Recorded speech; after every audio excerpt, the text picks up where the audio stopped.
देख रहे हैं हरियाणा न्यूज। मैं हूं आपके साथ अनामिका अजय मिश्रा। स्वागत है आप सभी का 5 बजे की स्पेशल रिपोर्ट में। आज हम बात करेंगे सरकार और सरकारी कर्मचारियों के बीच बढ़ती कलह की।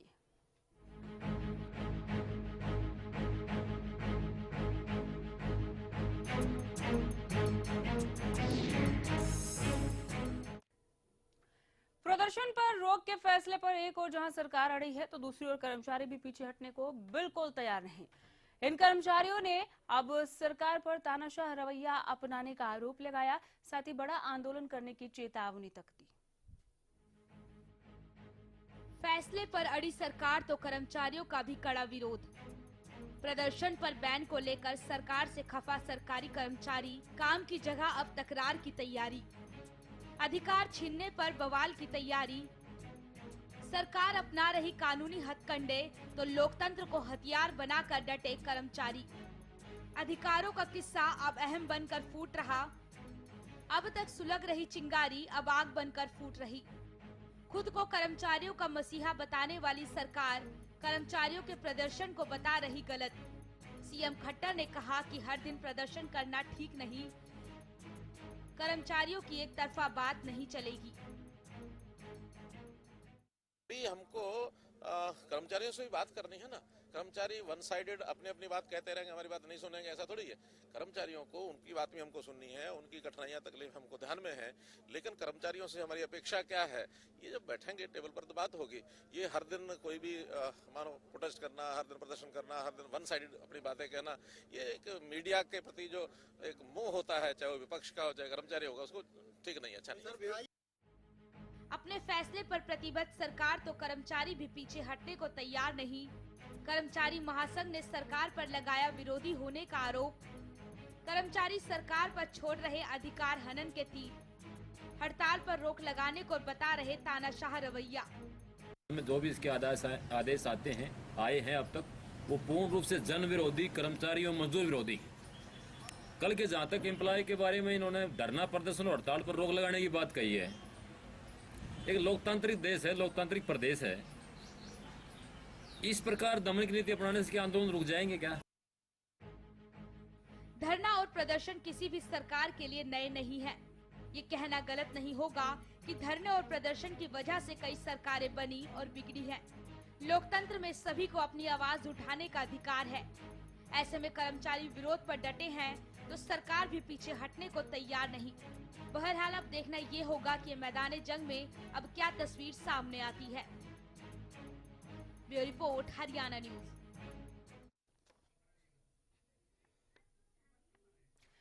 तो मैदान जंग हो गया है। प्रदेश के मुखिया का यह कहना है कि प्रदर्शन पर बैन होना चाहिए। लगातार जो प्रदर्शन किए जा रहे हैं वो ठीक नहीं है। सरकार के संज्ञान में ये सभी मामले होते हैं, ऐसे में आप प्रदर्शन क्यों करते हैं, मनोहर लाल खट्टर साहब ने कहा। दूसरी ओर जितने भी सरकारी कर्मचारी हैं वो इसके विरोध में उतर आए, आर पार के मूड में कि आप प्रदर्शन से कैसे रोक सकते हैं। और सवाल वाजिब भी है कि ये कहीं अभिव्यक्ति की आजादी को छीनने जैसा तो नहीं, क्योंकि जो प्रदर्शन होते हैं वो तमाम शिकायतों के बाद, अपनी मांग पत्र, अपने ज्ञापन सौंपे जाने के बाद लोग सड़कों पे उतरते हैं। इसको और भी गहराई से समझने की कोशिश करते हैं। हमारे साथ हरियाणा न्यूज के स्टूडियो में एक बेहद ही खास मेहमान हमारे साथ जुड़े हुए हैं। अमित नेहरा जी, राजनीतिक विशेषज्ञ हैं। अमित जी, बहुत स्वागत है हरियाणा न्यूज पर। नमस्कार। धन्यवाद अनामिका। आपने ये पूरी रिपोर्ट देखी, सबसे पहले तो आप इस रिपोर्ट पर अपनी प्रतिक्रिया दीजिए। जो रोष, जो तरह से हम टकराव कहें तो गलत नहीं होगा, इन कर्मचारियों और प्रदेश सरकार में चल रहा है, उस पर आप क्या कहेंगे? भी प्रोग्राम आयोजित किया था हमने हरियाणा न्यूज पे ही, तो उसमें भी मैंने ये कहा था कि ये सीधा सीधा तनातनी है। बजाय इस पे प्रतिबंध लगाने के या दमनकारी नीतियां अपनाने के सरकार को ये चाहिए कि उनकी जायज मांगे हैं या नहीं। जी देखिए, वो ये जाने बिना इस तरह का फैसला लेना ये तानाशाही का प्रतीक है। और उसके ऊपर क्या है कि जिस पे हमने ध्यान नहीं दिया है, लोगों का भी ध्यान नहीं गया है जी। और ये क्या है कि 4 दिन पहले सेंट्रल गवर्नमेंट ने बिल्कुल यही प्रस्ताव पारित किया है। वो उसका संदर्भ ये था कि national joint council of action, एक ग्रुप है, कर्मचारी यूनियन है सेंटर की, तो उन्होंने जंतर मंतर पे धरना आयोजित करने की बात कही थी। तो उसमें क्या था कि सेंट्रल गवर्नमेंट ने एक आदेश पारित कर दिया कि नियमावली है 1966 की, इसके 7 और 9 जो धाराएं हैं उसके तहत आप सामूहिक छुट्टी नहीं ले सकते। और ज्यों का तो वो ऑर्डर है हरियाणा सरकार ने भी पास कर दिया। और इसकी वजह ये है कि 25 नवंबर को एक विशाल धरना प्रदर्शन आयोजित करने जा रहे हैं ये कर्मचारी महासंघ जो करनाल में, तो उसको रोकने की एवज में ये इस तरीके जी जो निर्णय लिया है। तो मैं तो ये कहूंगा कि ये सरासर गलत है। ये अभिव्यक्ति की आजादी है, उस पे थोड़ी सी रोक है, बंदिश चलिए है। मैं आपके पास लौट के आऊंगी। लोकतंत्र में ये रोकतंत्र कैसा आके जुड़ गया है ये समझने की और भी कोशिश करेंगे, आपसे बात करेंगे। अरविंद यादव बीजेपी नेता इस वक्त हमारे साथ फोन लाइन पर जुड़े हुए हैं। अरविंद जी नमस्कार। अरविंद जी सुन पा रहे हैं आप हमें? अरविंद जी आवाज पहुंच रही है आप तक? चलो इनके साथ हमारा संपर्क नहीं हो पाया। अमित जी मैं आप ही के पास लौट कर आऊंगी। अभी आपने सरकारी छुट्टी की एक एग्जांपल दिया, उदाहरण दिया। पीछे हमें देखा रेलवे साहब ने कहा अगर कोई भी अर्जी या दस्तावेज लेकर ऐसा आएगा, दरखास्त लेकर आएगा कि हमारी फला जगह पे पोस्टिंग कर दी जाए तो सीधे सस्पेंड कर देंगे। अब सरकार प्रदर्शन पे बैन की बात कर रही है। एक के बाद एक इस तरह के जो फैसले आ रहे हैं, क्या सरकार का एक तानाशाहपूर्ण चेहरा नहीं पेश करता? और ऐसे वक्त में जब हरियाणा की आवाम ने बम्पर वोटिंग देकर आप पर भरोसा किया, आप लगातार एक के बाद एक ऐसे फैसले लेकर आ रहे हैं, वो सरकार की छवि को भी कहीं ना कहीं धूमिल करती है। और देखिए अनामिका, सरकार क्या होती है हमें ये समझना होगा। लोकतंत्र में सरकार की आवश्यकता क्यों पड़ती है, क्यों मुख्यमंत्री चाहिए, क्यों हमें मंत्री चाहिए। मंत्री और मुख्यमंत्री जनता का प्रतिनिधित्व करते हैं, जिसमें कर्मचारी भी शामिल हैं। हरियाणा में लगभग 3 लाख कर्मचारी हैं, तो वो 2.5 करोड़ की आबादी में वो भी शामिल हैं। तो उनकी भी आवाज मुख्यमंत्री या मंत्री सुने। तो उसके लिए नहीं तो क्या है कि ब्यूरोक्रेसी ही सारा काम कर ले। अगर नियमों के आधार पे ही सरकार चले तो सरकार की जरूरत क्या है। अगर तंत्र हम कोई एक नियम बना दें कि नियमावली 1966 है, उसके प्रावधान ये हैं, 7 हैं, 9 हैं, 8 हैं, 10 हैं, तो उनके आधार पे चला लो। सरकार का मतलब ये होता है एक बीच बचाव का रास्ता दे। कई बार कानून क्या होता है कि कानून इतने रिजिड हो जाते हैं कि उसमें उनको लागू करना भी मुश्किल होता है। तो उनको कैसे एम्पलीफाई किया जाए, उनको कैसे इम्प्लीकेशन किया जाए, उनका क्रियान्वयन। हाँ, ये कौन देखेगा? ये सरकार देखेगी। सवाल पर मैं आपके पास लौट कर आऊंगी। हमारे साथ अरविंद भारद्वाज जी जुड़ गए हैं, इनेलो नेता। नमस्कार अरविंद जी।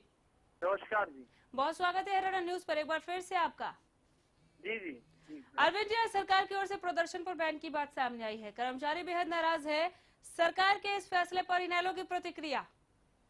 जी, सबसे बड़ी सोचने की बात यह है कि एक ऐसी सरकार है जो जनता को या कर्मचारियों को कुछ दे नहीं पाई, और इनसे आज हर वर्ग बहुत दुखी और त्रस्त है, जिसमें कर्मचारियों का बहुत बड़ा हिस्सा है। कर्मचारी वर्ग इनसे पूरी तरह नाराज है और लाख प्रयास करने के बाद भी ये उनको नहीं मना पाए, क्योंकि इनकी जो घोषणाएं थी वो सरासर सिर्फ और सिर्फ वोट लेने के लिए थी। और जब आज कर्मचारी इनके हिसाब से नहीं चल रहे हैं या अपनी जो जायज मांगे हैं उन्हें मनवाना चाह रहे हैं, तो ये लोकतंत्र की हत्या करके और उनके आंदोलन को, उनकी आवाज को करना चाहते हैं। और वो भी उस आवाज को जैसे बल इन्होंने दिया, क्योंकि इन्होंने ही कहा कि पंजाब के समान वेतनमान देंगे। बिल्कुल, इन्होंने ही कहा कि हम जो सफाई कर्मचारी हैं उनको 15,000 की सैलरी देंगे सस्ते में। तो ये इन सब बातों को लेकर जब आज कर्मचारी मांग कर रहे हैं तो ये उनकी आवाज को दबाने के लिए लोकतंत्र की हत्या है। और क्या वाकई में आवाज को दबाया जा रहा है और ये लोकतंत्र की हत्या दिख रही है क्या? जान लेते हैं हरियाणा मजदूर संघ से अजय कुमार जाखड़ हमारे साथ जुड़े हुए हैं। अरविंद जी आप बने रहिएगा हमारे साथ, मैं लौट कर आऊंगी आपके पास। अजय जी नमस्कार। अजय जी सुन पा रहे हैं आप हमें? विजय पाल जाखड़ मैडम। विजय जी चलिए माफी चाहूंगी, बहुत स्वागत है हरियाणा न्यूज पर आपका। कर्मचारी महासंघ। आज जो प्रदर्शन पर बैन की बात सामने आई है उसे आप किस तौर पे देखते हैं?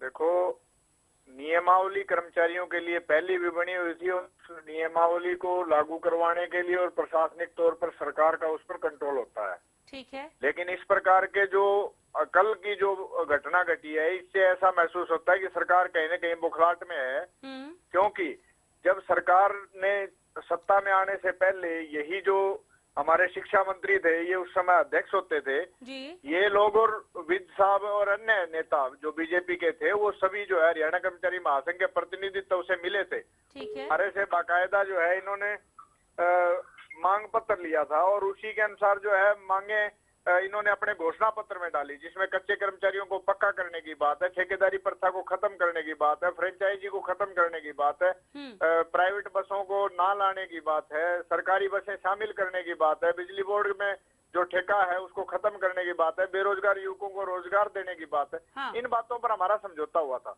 ठीक है। लेकिन अब है इसके विपरीत जो किया जा रहा है, और रही सही जो हमारे आंदोलन के अधिकारों को, जो संवैधानिक तौर पर ट्रेड यूनियन के अधिकार हमें मिले हुए हैं, हाँ। उनका भी हनन करने का जो प्रयास किया जा रहा है, हरियाणा कर्मचारी महासंघ इसकी निंदा करता है। हाँ। हालांकि इस विषय में सरकार के पास सारा कंट्रोल होता है, कर्मचारी, लेकिन बड़े खेद की बात है कि सरकार जो है वो इस समय कर्मचारी को चोर की दृष्टि से देख रही है। उस समय कर्मचारी के सहयोग की आवश्यकता थी। हाँ। अब कर्मचारी इसको ऐसे नजर आता है जो लगभग 10 गुना स्टाफ की कमी की वजह से भी हरियाणा के हर प्रकार की जनता का जो सहयोग की आवश्यकता है, उस सहयोग को करने का कर्मचारी तैयार है, विकास में हर प्रकार से सहयोग करने के लिए तैयार है। लेकिन कर्मचारी की तरफ सरकार का रुख बढ़िया हो, ऐसा सरकार नहीं और वैसा रुख नजर आ नहीं रहा। चलिए, बहुत शुक्रिया हमारे साथ जुड़ने के लिए विजयपाल जी। अरविंद जी भी हमारे साथ बने हुए हैं। आपने अमित जी, अरविंद जी को भी सुना और विजयपाल जी को भी सुना। कुछ लोग अभी ये कह रहे थे कि मांग पत्र रखा जा सकता है, ज्ञापन सौंपकर अपनी बात रखी जा सकती है। लोग परेशान होते हैं। खुद मुख्यमंत्री साहब ने कहा कि इस तरह के धरना प्रदर्शन से जो जनता है, जो आम लोग हैं, वो परेशान होते हैं। ये सिक्के का दूसरा पहलू है। पहला पहलू ये कि आप जिन प्रोमिसेस के साथ आए, आप उन पर खरे नहीं उतरे। मांग पत्र भी आपके पास आया, शिकायतें भी आई, ज्ञापन सौंपी गई, आपने जब नहीं सुना तब लोग सड़कों पे उतरे। तो आपने ये मौका क्यों दिया? बिल्कुल, थोड़ा सा और फ्लैशबैक में चलते हैं जी। देखिए, हालांकि ये नया नहीं है कि जो सामूहिक छुट्टी है वो बंद करना। हाँ। वर्ष 2003 में सुप्रीम कोर्ट ने भी ये डिसीजन दिया था तमिलनाडु की यूनियनों के फैसला करते हुए कि सामूहिक छुट्टियां लेना जायज नहीं है। हाँ, सामूहिक चर्चा हो सकती है, लेकिन बदले में उन्होंने ये भी कहा था सुप्रीम कोर्ट ने कि सरकार को भी सहानुभूतिपूर्वक कर्मचारियों की मांग सुननी चाहिए। अब देखिए, मैनिफेस्टो क्या था बीजेपी का? मैनिफेस्टो ये था कि अगर बीजेपी सत्ता में आई हरियाणा में तो हम अपने कर्मचारियों को पंजाब के बराबर वेतनमान देंगे। उसके बाद उन्होंने क्या कहा? हाँ। कि हमारे खजाने की जो ताकत है वो इतनी नहीं है कि हम पंजाब के बराबर वेतनमान दे सकें। हाँ। लेकिन सिक्के का दूसरा पहलू देखिए कि पंजाब सरकार है, जो वहाँ के मुख्यमंत्री हैं और मंत्री हैं, उनका वेतन हरियाणा सरकार के मुख्यमंत्री और मंत्रियों के वेतन से कम है। तो देखिए, नैतिक रूप से ये सही नहीं है। या तो आप मुख्यमंत्री हैं और मंत्री हैं, आप भी वेतन उनसे कम लीजिए पंजाब सरकार के मुख्यमंत्रियों के बराबर। तो इस तरह की जो चीजें हैं, ये क्या है कि और ज्यादा निराशा बढ़ाती हैं कर्मचारियों के अंदर। तो ये चीजें नहीं होनी चाहिए। सरकार को बीच बचाव का रास्ता निकालना चाहिए। उनकी जायज मांगे माने, नाजायज मांगों पे उन्हें सख्ती से रोके और पब्लिक डोमेन में आए सरकार। और कई बार ये देखा गया अमित जी कि जब आप प्रदर्शन कर रहे लोगों के पास नहीं जाते, उनके बीच में नहीं जाते और बीच का रास्ता निकालने की कोशिश नहीं करते, तो वो प्रदर्शन की जो अवधि है वो ज्यादा बढ़ जाती है और ऐसे में आम लोग परेशान होते हैं। तो ये अपनी तरफ से भी देखना चाहिए कि आपने क्या एक कदम आगे बढ़ाया उस चीज को रोकने के लिए जिसे अभी आप महसूस कर रहे हैं। प्रदर्शन पर सरकार का जो बयान है, जो समझ है, वो कितना सही कितना गलत, इसी पर लौटेंगे एक छोटे से ब्रेक के बाद।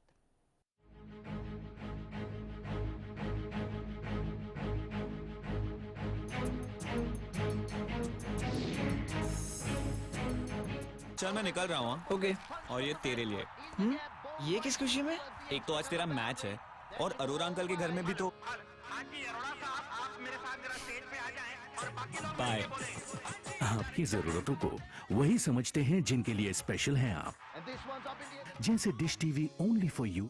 9905 9905 पर आज ही कॉल करें और पाएं ऑफर्स जो है खास आपके लिए, क्योंकि स्पेशल हैं आप। गुलमोहर सिटी NH65 पर स्थित कैथल की सबसे सुंदर टाउनशिप अब आपके लिए लेकर आए हैं फ्री होल्ड प्लॉट्स, विलास और इंडिपेंडेंट फ्लोर्स। गुलमोहर सिटी बाउंड्री वॉल्स और एक्सक्लूसिव गेटेड सिक्योरिटी से सुसज्जित, जिसमें है sports club, club house, lush green park और भी बहुत कुछ। तो बेहतर लाइफस्टाइल के लिए गुलमोहर city the city of joy in Kaithal. सरकारी नौकरी मिलती नहीं या आप लेते नहीं। बेरोजगार रहने के दो कारण हैं, या तो आप कोशिश नहीं कर रहे या आपकी दिशा गलत है। सरकारी नौकरी कैसे पाई जा सकती है, देखिए हमारा खास कार्यक्रम कैसे पाएं सरकारी नौकरी, हर रोज दोपहर 2:30 बजे।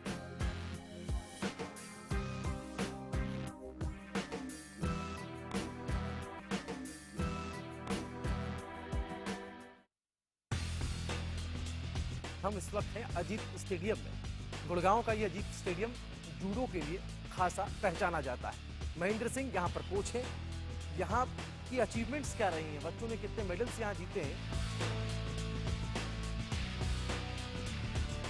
हरियाणा फ्रेश शुद्ध घी का नाम बड़ा, शुद्धता की कसौटी पर खरा, घर के घी जैसा स्वाद मन भाए, जो भी खाए तंदुरुस्ती पाए।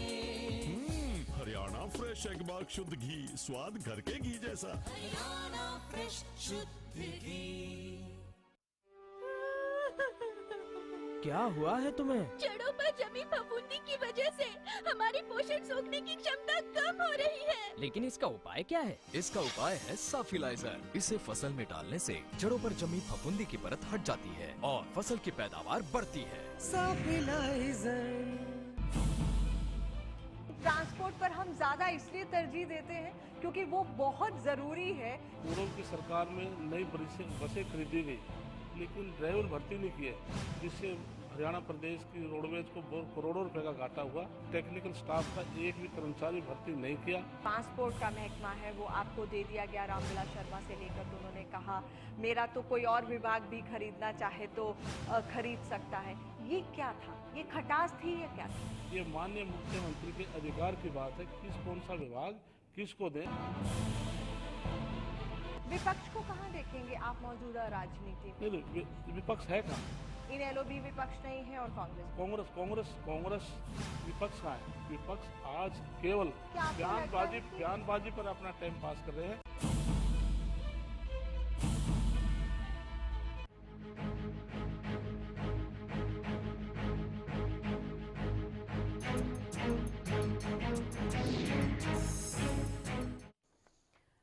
मैदान जंग के इस खास पेशकश में एक बार फिर स्वागत है आप सभी का। ब्रेक के बाद हमारे दोनों खास मेहमान अरविंद भारद्वाज इनेलो से और अमित जी राजनीतिक विशेषज्ञ इस वक्त हमारे साथ जुड़े हुए हैं। अमित जी, आप तो खुद स्टूडियो में बैठे हुए, हम लगातार हम बात कर रहे थे, आपके पास में आऊंगी। अरविंद जी से उनकी राय ले लेते हैं। अरविंद जी, आप जुड़े हुए हैं क्या? अरविंद जी, आप तक आवाज पहुंच रही है? चलिए, संपर्क टूट गया। अमित जी, मैं आपके पास लौट कर आऊंगी। हम बात कर रहे थे कि आखिर सरकार का ये किस तरह का फैसला है। अनुभवहीन लगातार इस सरकार को कहकर विपक्ष आक्रामक है इस वक्त, और ऐसे में इस तरह का फैसला, टकराव पर हमने बात कर ली कि किस तरह से टकराव की स्थिति बनी हुई है। कर्मचारियों का रोष भी उभर कर सामने आ रहा है कि बिल्कुल आर पार के मूड में हम हैं, हम ये फैसला नहीं मानेंगे। हम ब्रेक पर जाने से पहले बात कर रहे थे कि आखिर इस तरह का मौका ही क्यों आता है सामने कि विरोध प्रदर्शन करने पड़ते हैं। आपका खुद का घोषणा पत्र था, आपने ऐसे ऐलान किए, अगर आप उस पर काम कर रहे हैं, रफ्तार भी धीमी है, तो कहीं ना कहीं वो आपको बताना चाहिए कि आपके लेवल पे, आपके स्तर पे क्या काम हो रहा है। या तो ये कम्युनिकेशन गैप है जिसके चलते इस तरह के विरोध प्रदर्शन हो रहे हैं, जिससे आम जनता ठीक है कि वो परेशान हो रही है, लेकिन सरकारी तौर पर क्या? अनामिका, देखिए, मैं तो ये कहूंगा कि सरकार के पास अच्छे डायनेमिक जो मध्यस्थ होते हैं उनकी कमी है, पहली बात। या अगर वो हैं तो सरकार उनको पहचान नहीं रही है। हाँ। दो बातें हैं। देखिए, ये चीजें होती हैं। अच्छा डायनेमिक जो मध्यस्थ होता है वो बात करता है, सरकार की तरफ से सरकार का नुमाइंदा होता है, वो कर्मचारी यूनियन से बात करता है कि क्या उनकी मांगे जेन्युइन है या नहीं जी। अगर वो जेन्युइन है तो सरकार तक पहुंचाता है, जो जेन्युइन नहीं है उनको उसी समय निराकरण कर देता है कि आपकी ये मांगे जायज नहीं है, सरकार इसमें असमर्थ है। तो उसमें क्या होता है कि एक रेपर्ट बनता है सरकार और कर्मचारी यूनियन के बीच में, तो काम स्मूथली हो जाता है। तो देखिए कई बार हमने ऐसा देखा है कि बड़ी बड़ी हड़तालें हैं वो घोषणा होने के बाद भी टल गई हैं, क्योंकि उनका निपटारा हो गया टाइम रहते रहते। लेकिन इस तरह की जब आप संवाद ही नहीं कायम करोगे कर्मचारी यूनियन के साथ, तो देखिए काम कैसे होगा? काम तो कैसे होगा? ब्यूरोक्रेसी ने करना काम है के जी। ठप हो जाना लाजमी हो जाता है और इससे सभी को नुकसान है, सरकारी तौर पर भी नुकसान है। आप उस चीज को भी समझिए। हमारे साथ होशियारी लाल शर्मा जी कांग्रेस से जुड़ गए हैं। होशियारी लाल जी नमस्कार। आपका बहुत बहुत धन्यवाद जी। बहुत स्वागत है हरियाणा न्यूज पर आपका होशियारी लाल जी। आज प्रदर्शन पर बैन की जो खबर आई है प्रदेश के सरकार की ओर से, आपकी पहली प्रतिक्रिया जानना चाहूंगी उस पर। ये तुगलकी फैसले है जी। हाँ? ये सरकार जो है जी बुखला गई है, बुखला के इस तरह के फैसले ले रही है, चाहे वो आम जनता की बात हो। बौखलाहट किस बात की होशियारी लाल जी, किस बात का बौखलाहट? बुखलाहट ये है कि इन्होंने जो ये बैन लगाया है, आज तक किसी सरकार ने भी इस तरह का बैन नहीं लगाया जिस तरह का इन्होंने लगाया है। अपनी हमारे संविधान में लिखा हुआ है कि कोई भी चाहे वो कर्मचारी है चाहे वो दूसरा आदमी है, अपनी बात रख सकता है सरकार के सामने, अपनी मांगे मनाने के लिए वो शांतिपूर्वक प्रदर्शन कर सकता है। तो सरकार का ये मतलब भी उनकी आजादी छीन लो, उनकी आजादी छीन लो। ये सरकार तो जब से बनी है जैसे गैस टीचरों को हटा दिया। तो क्या कांग्रेस इन कर्मचारियों के साथ अपनी आवाज मिलाएगी कि हाँ हम आपके साथ खड़े हैं? क्या स्टैंड रहेगा कांग्रेस का? हाँ, कांग्रेस पार्टी इन कर्मचारियों के साथ है, इनकी मांग जायज है। इनके साथ बैठ के बातचीत करनी चाहिए ताकि बातचीत से रास्ता निकले। लेकिन ये तो निकम्मी सरकार है, कुठाराघात कर्मचारियों को कर रही है। कर्मचारी आज पंजाब समान की वेतन बात की बात है, तो उसमें मुकर चुनावी घोषणा पत्र जारी किया इन्होंने खुद। चलिए घोषणा पत्र जो इन्होंने कहा था उस पर खरे नहीं उतर पा रहे, इस पर हम लगातार बात करें। बहुत शुक्रिया होशियारी लाल जी समय देने के लिए। विजयपाल जी आप हमारे साथ हैं क्या? विजयपाल जी आप सुन रहे हैं? जी जी जी विजयपाल जी, आप लोगों की ओर से अगला स्टैंड क्या रहेगा अगर सरकार ने अपना ये फैसला वापस नहीं लिया तो?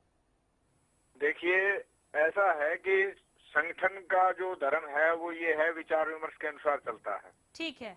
और जैसे मेरे से पूर्व आपकी जो बातचीत चल रही थी उसमें साथी बहुत बढ़िया बात कर रहे थे। वो कहते जो संवाद की बात थी। आप स्टैंड क्या लेंगे विजयपाल जी? समय नहीं है, संक्षेप में अगला कदम क्या होगा आपका? अगला कदम विचार विमर्श करने के पश्चात वैसे चलिए तो ठीक है, आप विचार विमर्श कीजिए, हम एक बार फिर आपके साथ जुड़ेंगे और जानेंगे कि आपका अगला स्टैंड क्या होगा। एक फाइनल कमेंट में आपसे भी लेना चाहूंगी अमित जी। ये कहा जा रहा है कि कर्मचारी जो काम नहीं करते वो इस तरह की हरकतें करते हैं कि चलो जी विरोध प्रदर्शन किया जाए, क्या ये सही है, क्या जायज है? देखिए कुछ कर्मचारियों के प्रदर्शन के आधार पर सभी कर्मचारियों का प्रदर्शन निर्धारित नहीं किया जा सकता। सभी को एक ही तराजू पे नहीं तोलना चाहिए, एक डंडे से नहीं आका जा सकता। अगर कोई निकम्मा कर्मचारी है तो सरकार उसको दंड दे सकती है। सवाल आपके वायदों के है। आपने कहा था कि आप पंजाब के समान वेतनमान देंगे और इस तरह के तमाम वादे एकदम आपने जो लिस्ट थमाई थी अपने घोषणा पत्र में, जो पिटारा खोला था, आप खुद उठा के पढ़ लीजिए और देखिए कि आपने कितना पूरा किया है। बहुत शुक्रिया अमित जी, हमारे साथ जुड़ने के लिए बहुत धन्यवाद। आपका बहुत बेहतरीन बातचीत रही आपके साथ ये चर्चा। मैदानी जंग में फिलहाल के लिए इतना ही। आप बने रहिए हमारे साथ, देखते रहिए हरियाणा न्यूज। नमस्कार।